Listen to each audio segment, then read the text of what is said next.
Got the Bill Squire Friday Get Down later on in the show. That's how we know that the weekend is officially underway around these parts. And then Cavs basketball tonight, 7:30 tip-off here on MMS against the Golden State Warriors. Draymond Green says he takes full responsibility for how the team stinks right now. He says it's all on him. They're 9th in the West. They're not killing it this year the way they normally do, even with Steph Curry. And they're the Klay Thompson. And Klay Thompson.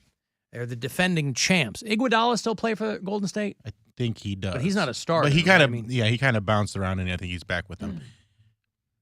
I was going to say, I thought he had gone somewhere else. He went to Miami for a little bit. He got traded. I think he got traded to the Grizzlies, but then actually played with them, then got either traded or cut and ended up with Miami for a little bit and then back to Bet he wishes Golden he was still State in again. Memphis. Right? Yeah. So, Warriors, Cavs, tonight, 7:30 here on MMS. 7 o'clock is when that pregame will begin. And then they'll stay here at home. They will play the Bucks tomorrow night. They'll head to New York to play the Knicks next week. But tonight, Golden State, Milwaukee tomorrow night, both of them 7:30 games here on MMS. Did you say that you knew who was singing the anthem tonight or at one of these games? Yeah. So one of our customers' daughters singing on the 24th. Right. Okay. For LGBTQ Pride Night. Gotcha. That is Cavs Knicks. Yeah. That can't be the 24th. That's an away game. Or unless you mean February 24th. No, it's a charge game that they're singing. Oh, a charge game. Oh, I see. Okay. Because I had if they were looking for somebody, I had a candidate maybe they'd want to look at. Proudly we hailed at the twilight's last gleaming, whose broad stripes and bright stars were so gallantly there, as though rockets were there, and the twilight's last gleaming, and the rockets' red glare were so gallantly there. This is the best version I've ever heard. Stripes were all there, and the rockets were there. There was a lot of things that were there. I don't know how you go so far off the reservation with that rendition of the national anthem. Enrico Palazzo nailed it. A little pitchy, but he got the words right. That guy was terrible. What so proudly we hail.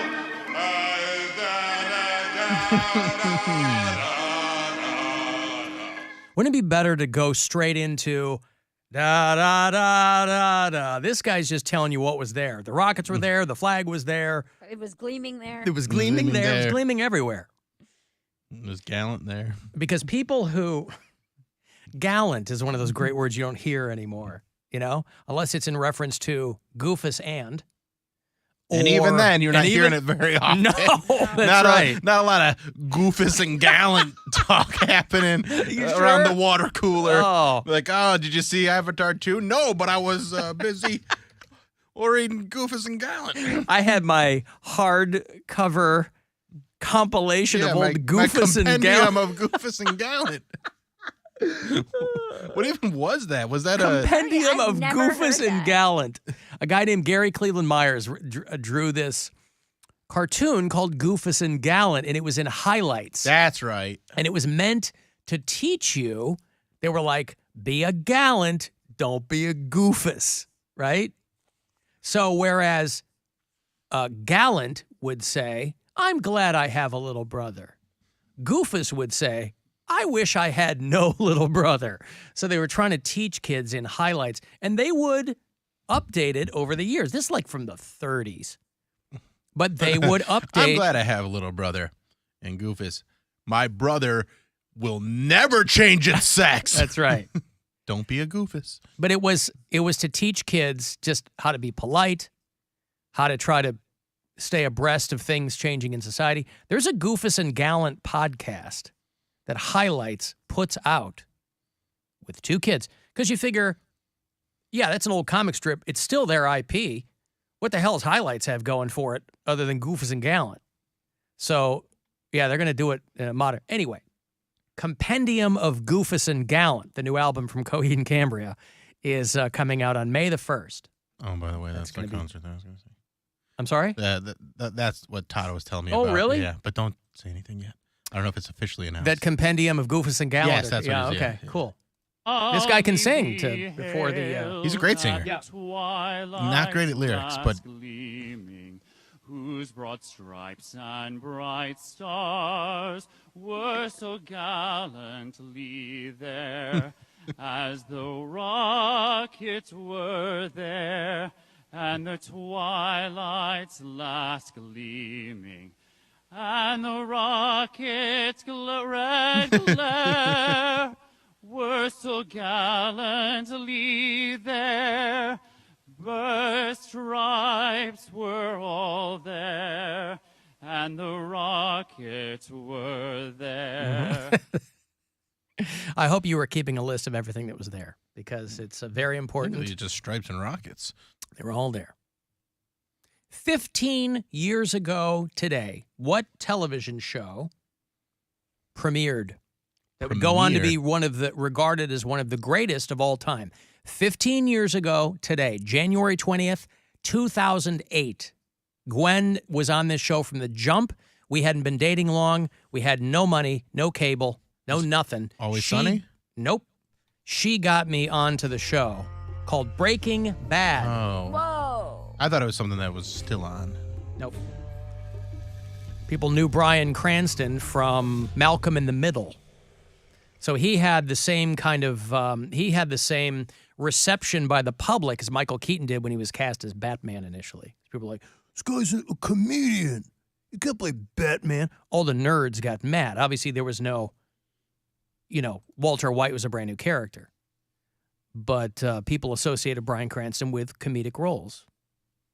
And obviously, nobody knew that it was going to do what it did. But yeah, January 20th, 2008 was when it premiered. And I don't know how Gwen was watching because we didn't have cable. We watched a lot of House because it was on like local television, House reruns. So I'm not sure how she got into Breaking Bad. Probably on Netflix, because I feel like they put that first season on Netflix real fast. Well, no. She was watching it first run. Oh, okay. In She was watching it on AMC. She was like, have some sort of cable then. That's what I'm saying. She was I had like moved in with her. I lost my gig and moved in with her. And she was like 3 episodes in or something. She's like, you got to watch this show with me. And I think what she meant was, this is what I'm watching. So if you want to watch anything, this is what's going to be on. And that's what it was, Breaking Bad. But yeah, I think a lot of people discovered it down the road. And Bryan Cranston not wasting any time, by the way. Not Bryan Cranston. Bob Odenkirk has already got his Better Call Saul follow-up getting ready to premiere over on AMC. After he had that heart attack, he was like, well, I got this other show I'm going to do. I think he started to worry a little bit. It's called Lucky Larry or Ugly Larry or something. You see the trailer for that? The Odenkirk show, that because he could have whatever he wants. And so AMC was like, whatever you want to do, we'll do it. And so he's got a show called Lucky Hank that is an adaptation of a book that is going to premiere very soon. Because he probably figures, I got to strike while the iron continues to be hot after his heart attack. I got money for you. It's $1,000 here. It's a chance for you to go fund yourself. Listen closely and good luck.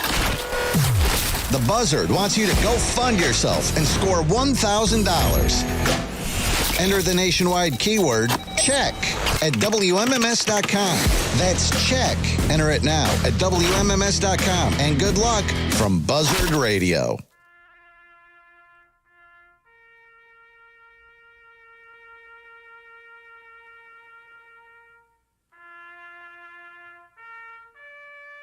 Or for people who like going to movies, and we've talked about it earlier in the week, people who like going to movies, the hits keep on coming. The movie business is in really, really bad shape. They closed that AMC in Solon, that big multiplex. Mm-hmm. They closed the Chagrin Cinemas. Regal Theater Company has declared bankruptcy. A lot of those around Northeast Ohio. Yeah.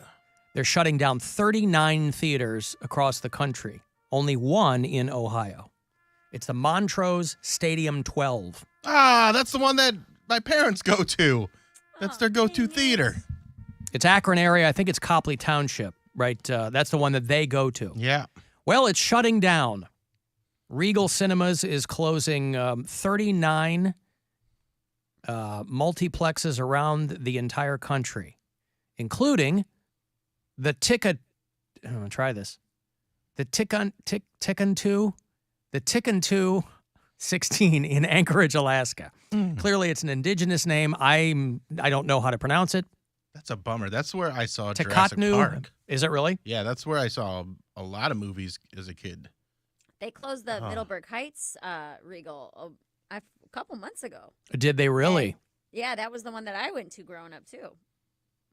It was like it's where all my friends worked. You know, it was like, it was a staple, man. I'm kind of surprised that's the only one in Ohio, because some states, like they're closing a bunch of them in New York State and in Illinois and California.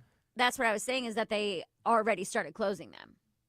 I see. Yeah. Like they closed the one in Middleburg a few months ago, so they probably have been doing that slowly for the last year or so, and then now they're This just one's like, just screw it. part Yeah. of this bigger shutdown, but the Regal used to Squires be- are going to have to figure out where to go. Regal used to have a pretty good stronghold. Yeah, Regal was the one. It was the one. They are the second largest chain of movie theaters in the country, and they've filed for bankruptcy because movie houses are having a really, really hard time, obviously. They said this will save them $22 million a year. That shows you how little money movie theaters make when 39 closures will save you $22 million. I wonder if it's going to go back to a time where you're just going to have the little, like we were talking about yesterday, the mom and pop movie theaters, Twinplex or whatever. You're like just one, two-screen theater. Two-screen theater instead of having, these things were gigantic. They were having like 16 and 24 screens, and people aren't going to see that many movies. Yeah, I go to see a lot of movies, and I still haven't been to see a movie since Black Panther. That's the last movie I saw in theaters. Really? Yeah, I Still haven't seen that. I haven't been to the movies in a long time. Yeah, it's either feast or famine. I hadn't either, and then we saw two of them in 2 days this past weekend. But, I mean, I remember seeing The Dark Knight at a Twin theater. One of the screens was Dark Knight, and you know what was on the other screen? What's that? Another movie. Oh. Good story, buddy. Why he's number one in radio. I don't remember. Because I can spin a yarn, I believe is the phrase you're trying to come up with. Spin a yarn. I can tell a tale. Well, you want to try and figure it out? No, I don't. What came out? There's a guy on TikTok. His whole thing is people say, try and figure out what game is on in the background in this TV show or movie. And they don't use NBA games and stuff like that because they have to license it unless it's a movie like Uncut Gems. So they'll just get this footage from like a CFL game and throw it on in the background. And this guy finds the games. He finds the foot. It's insane how I don't know how he does it, but he figures it out. Well, I could tell you what other movies came out that same time as The Dark Knight. I know Iron Man came out a couple months earlier in May. You're ruining this for him. I'm just trying to think of what might have been on that second screen. Hancock. Could have been Hancock. That was the second biggest grosser of 2008. The drunk superhero. Man, I thought Hancock stunk. I really wanted to like it. It had Bateman and Charlize Theron, and man, it just did not come together for me, but it made a ton of money. Mamma Mia, Hellboy 2, Step Brothers, Kung Fu Panda, and the Step Brothers. The Ang Lee Hulk. Remember the Ang Lee Hulk? Oh, yeah. Or it might have been, it was the Norton Hulk. It had to be the Norton Hulk. Yeah. Because Ang Lee Hulk was like 2003. There you go. Anyway, I think that you might be right. It's going to go back to those either twin theaters, or it's sure as hell not going to be 16 anymore. Because there's nobody working the counter anymore. You, like Mary said, every time you go, you do it on an app, or you buy them at a kiosk there. So the people working are just doing concessions. And then you got a kid scanning QR codes or whatever. I mean, even old people going to the movies, you don't see them trying to print out tickets anymore. I mean, even they're hip to whatever technological advancements have been. But I like going to the movies. Some people, they're fully, the pandemic put them fully in their living rooms. They just bought a new television. They're like, screw it. I'll buy a massive television. I'll watch whatever I want, and I get that too. But I just like going to movies. Sitting there in the back row, cutting a hole in the bottom of my popcorn bucket. For you, because you like the feel. Even like the texture. if there's nobody next to me. You are absolutely correct, because I know let's say I get a husk stuck in there. It's going to hurt. But You're husking the corn before you pop it? No, what are the little plastic things that come off a piece of popcorn called? Like an isn't it the husk? Kernel. No. That the kernel is the thing. But if you eat a piece of popped corn, it has part of the kernel on it. right? That's what I'm saying. But isn't that part of the husk? No, the husk No, is the like husk is over the corn. It's like the shell. Yeah. Like the, Oh, I'm sorry. The hairy the stuff. leafy shell. All right. Dude, it's like a piece of the kernel. Reset. You want a piece of the kernel? You Is that march what you right want a piece down. of the kernel? You march right down, and you tell him to his face. No, you're right. You're right. He'll cut your mouth up. If I get a piece of kernel stuck in there, what? You're already an egg expert. Now you're a corn expert too. Dude, I'm an expert on so many things. You don't even know me. Well, that's why I go to you for all of my corn information. I know everything. I've talked to everybody, which Yep. is why I speak for everyone. Yes. Well, that is why the audience identifies with you so strongly. Mm-hmm. And Because nobody they also dislikes speak me. for other people. I think you suck, Alan, and I know a lot of other people who think so too. Thousands of people. I was talking with some told people. me. We just got done talking about Goofus and Gallon, and then we were talking about how much you guys suck. That's right. I like the notion of people sitting around and the topic of conversation turns to how much Alan Cox sucks. Dude, it's the I best. think that's hilarious because that's the premise. Yeah, I was talking with some of my friends and I came up in your conversation. I'll follow you here. That's how bad Theoretically, you are. I came up in your conversation. You guys ran out. These are your boys. You ran out of things to talk about already? Yeah. But it happens. It happens. It's a lot of people, too. It's everyone they know. Everybody. Every person. Everyone they know doesn't listen to the show, but they talk about how they don't listen to it a lot. Hey, Jeff. Hey, Alan. What's up, Jeff man? from Hudson. Hey. How's it going? Good, man. Went to see the movie Plane the other day Oh, boy. with a couple of people, and there was 6 people in the movie theater, 2 people working concessions, tried to give the young lady a tip, and she couldn't take it. You tried to tip the concession girl? Yeah, we got popcorn and soda and that kind Yep. of thing, and we're just like, here you go, here's a tip, and she's like, can't take it. We were just being nice. Oh, I've never heard of that before. Yeah, it was a new thing, but we just went for it. And they have like 12 theaters in that AMC complex in Hudson. I'm glad you mentioned that movie because I like how they're not even spending more than 30 seconds on coming up with names for movies. Because one-word names. The golden rule in movies is you got to let people know what the whole movie is on the poster. So you got to let them know from the name. It's like a book, right? You got to let them know the name.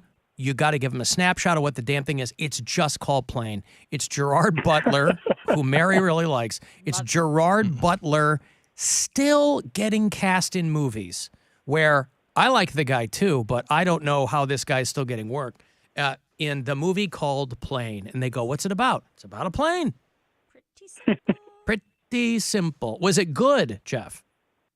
Yeah, I thought it was okay. There's no fat gingers in there.